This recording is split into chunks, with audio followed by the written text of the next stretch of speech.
اللہ ولی الذین آمنوا۔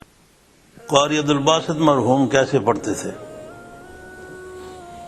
جی چاہتا تھا کہ آدمی ان کو سنتے ہی رہے۔ میں نے انہیں دیکھا تھا امریکہ میں، بہت پہلے کی بات ہے، اور آدمی کسی کی ظاہری صورت پر نہ جائے بالکل۔ حضرت رحمۃ اللہ علیہ فرماتے تھے کہ اللہ کے کئی ایسے کتب اور ابدال ہوں گے کہ بظاہر وہ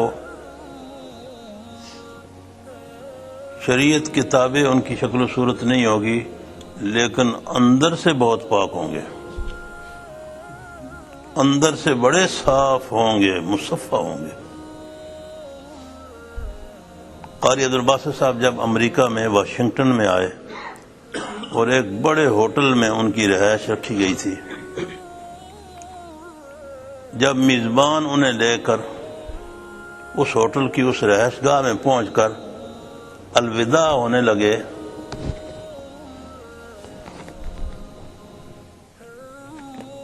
قاری صاحب نے روک لیا۔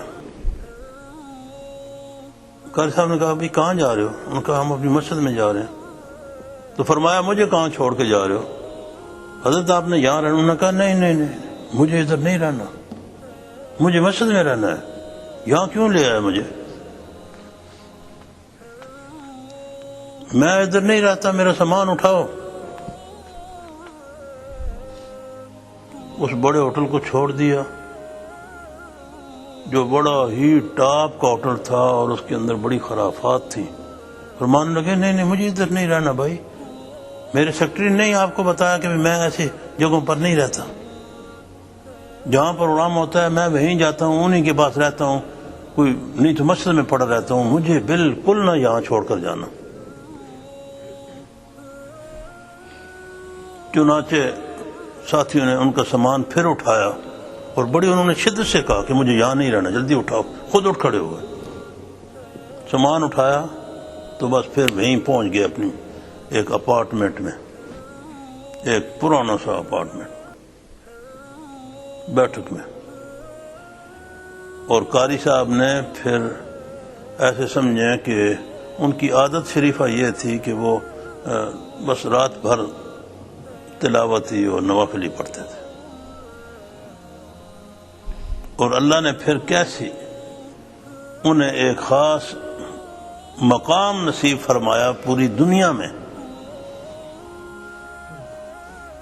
کہنے لگے کہ شروع میں جب کہیں جلسہ ہوتا تھا نا تو میرے استاد مجھے پہلے لگا دیتے تھے کہ تاکہ لوگ اکٹھے ہو جائیں۔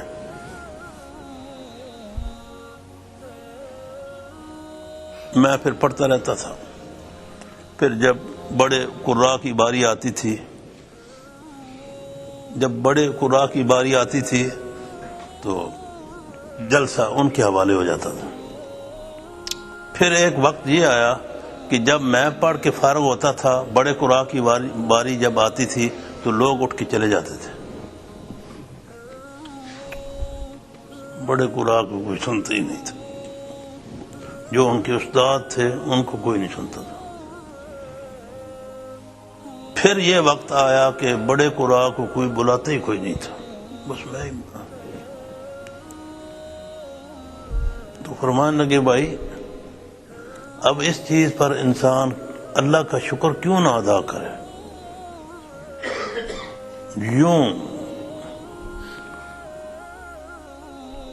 پھر کہنے لگے کہ ایک وقت پھر کئی دفعہ ایسا ہوا کہ جو جلسی لوگ کرنے والے تھے انہوں نے میرے کھانے میں زہر ملانے کی کوشش کی، میری گاڑی کو ٹکر ماری کئی دفعہ، لیکن مدعی لاکھ برا چاہے تو کیا ہوتا ہے، وہی ہوتا ہے جو منظور خدا ہوتا ہے۔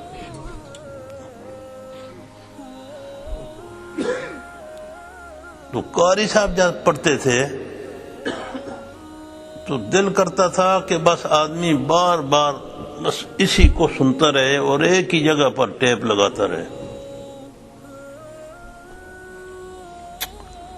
اللہ اکبر۔ یہ کہتے ہیں نا کہ یہ رتبہ بلند ملا جس کو مل گیا، ہر مدعی کے واسطے دار و رسن کا ہوں. یہ رتبہ ملتا ہے اللہ تعالیٰ جسے دیتے ہیں.